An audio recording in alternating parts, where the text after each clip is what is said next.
When it comes to figuring out how many countries there are in the world, it's a bit of a head-scratcher. The total number actually depends on who's counting and what criteria they use. Different institutions have different takes, and it often boils down to things like sovereignty and international recognition. For instance, the UN, which is probably the most well-known authority on this, recognizes 193 countries. But is that the full picture? Not quite, because the reality is, the term country isn't always as cut and dry as you'd expect. Take the Olympic Games, for example. The International Olympic Committee, IOC, recognizes 206 countries. This number includes not just the countries recognized by the UN, but also territories with their own sports autonomy, like Puerto Rico and Hong Kong. So, when you ask how many countries exist in the world, you've got to think about the context. The FIFA World Cup? That adds even more to the mix with 211 national teams. It's no wonder people get confused when they're trying to pin down an exact number. Then there's the issue of diplomatic recognition, which makes things even more complex. Taiwan, for instance, is seen by some as a fully independent country, but because of political pressure from China, the UN doesn't recognize it. The same goes for places like Palestine and Western Sahara, which are partially recognized but not fully included. So when people ask how many countries are there on Earth, they need to realize that the answer changes depending on who's doing the counting and what rules they're following. Every institution has its own approach to defining what counts as a country. Now, looking at North America, the number of countries seems a little more straightforward. The UN lists 3: Canada, the United States, and Mexico. But if we zoom out a bit and include dependent or associated territories, that number can shift. So when you hear someone wondering how many countries there are in North America, they might not be thinking about regions like Bermuda, which isn't a country but still has a certain level of independence. The same goes for South America, where we have 12 recognized countries. But don't forget places like French Guiana, which is technically part of France, so asking how many countries are in South America gets a little trickier when you factor in these kinds of territories. Now, with all this complexity, you might be thinking, does this make the answer simpler or more confusing? Well, let's just say we're about to dive deeper into that in a bit. According to the United Nations, UN, the world has 195 recognized countries, but that count includes 193 member states and 2 observer states, the Vatican and Palestine. Some folks are surprised to learn that these observer states, while not full UN members, still have a solid presence in global affairs. This shows just how flexible the idea of a nation can be depending on who's counting. Take the Vatican, for instance. It's the smallest country in the world in terms of both size and population, but it holds a huge diplomatic influence due to its religious and historical significance.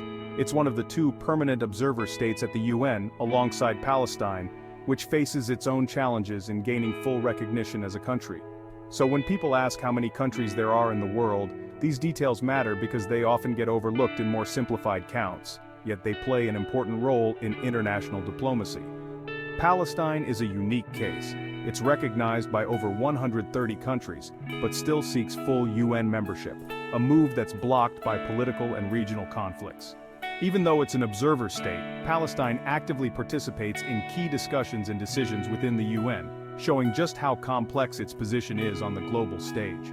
When we talk about how many countries exist on Earth, situations like Palestine's remind us that international politics play a big role in shaping the official count. It's interesting too how even within the UN there are debates over what really makes a country. Observer states can't vote on General Assembly resolutions but do have a voice in discussions, which already shows a form of partial recognition. This complexity makes the question of how many countries are in the world more intricate than it seems at first glance. Different groups, different rules. The UN is just one authority on the matter. This all leads us to reflect on how nations and territories exist in a world that's constantly changing. Understanding how many countries are in the world and why the number varies is key to understanding global politics. The big question now is, do all organizations follow the same count, or are there major differences to consider? Well, we've got more to explore on that front.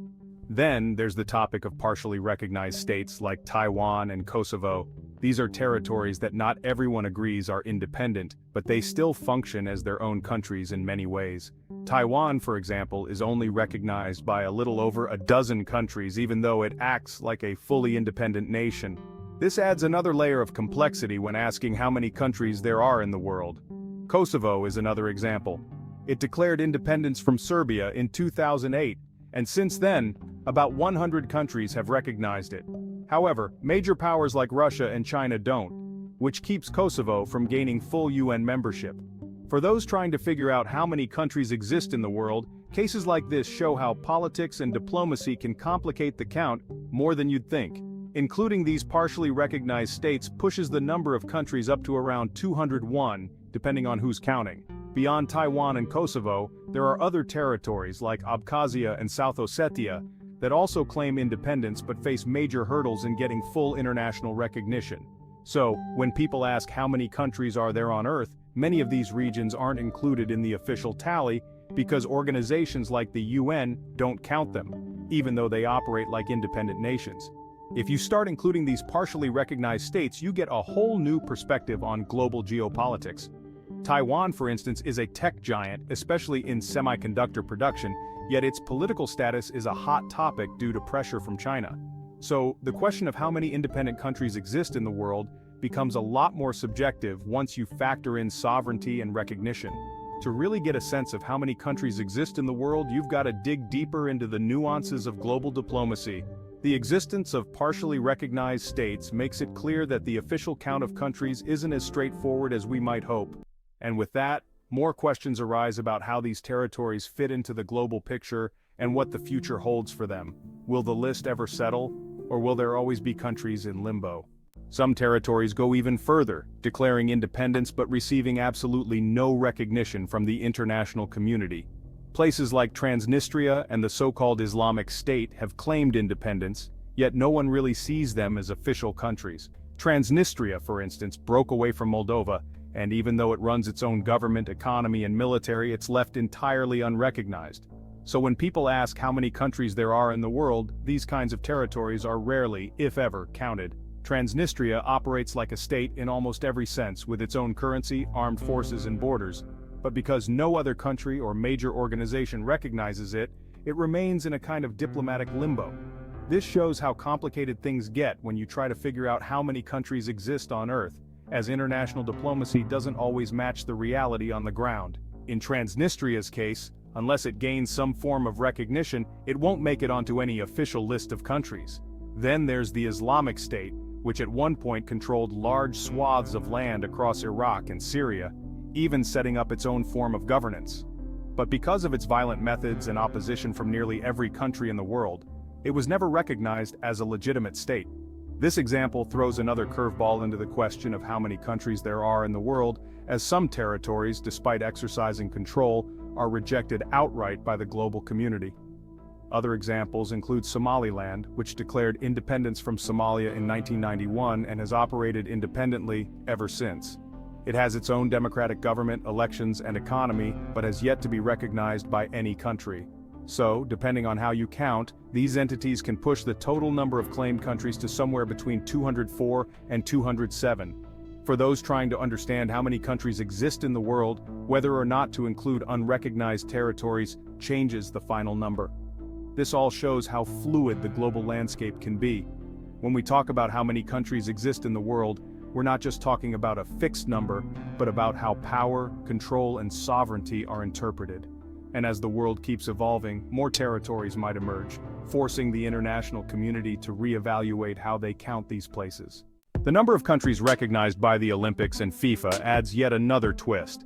The International Olympic Committee, IOC, recognizes 206 countries, while FIFA includes 208 teams, even treating the United Kingdom as 4 separate countries. This broader definition of what counts as a nation in sports opens up a new perspective on how many countries there are in the world.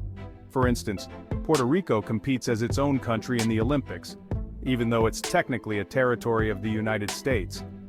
This expands the idea of how many countries exist in the world, especially when considering sports nations that wouldn't be counted as independent states in political terms. FIFA, on the other hand, includes 208 teams, which raises even more eyebrows for those trying to figure out how many countries exist on Earth. The UK competes not as a single nation but as 4 separate countries: England, Scotland, Wales, and Northern Ireland, adding more layers to the global count of countries in sports. Territories like Guam, a US territory, and Gibraltar, part of the UK, also have their own FIFA teams, even though they aren't fully independent countries. This shows how the concept of a country can vary widely depending on the context. So when someone asks how many countries there are in the world, it can mean one thing in politics and something completely different in sports. FIFA's 208 teams offer a broader perspective on national identity. While the IOC and FIFA recognize more countries than the UN, these territories and regions don't usually have independent representation on the world's political stage. This highlights just how much the count of countries can vary depending on the organization. For anyone curious about how many independent countries there are in the world, the numbers from FIFA and the IOC show that political sovereignty isn't always the defining factor.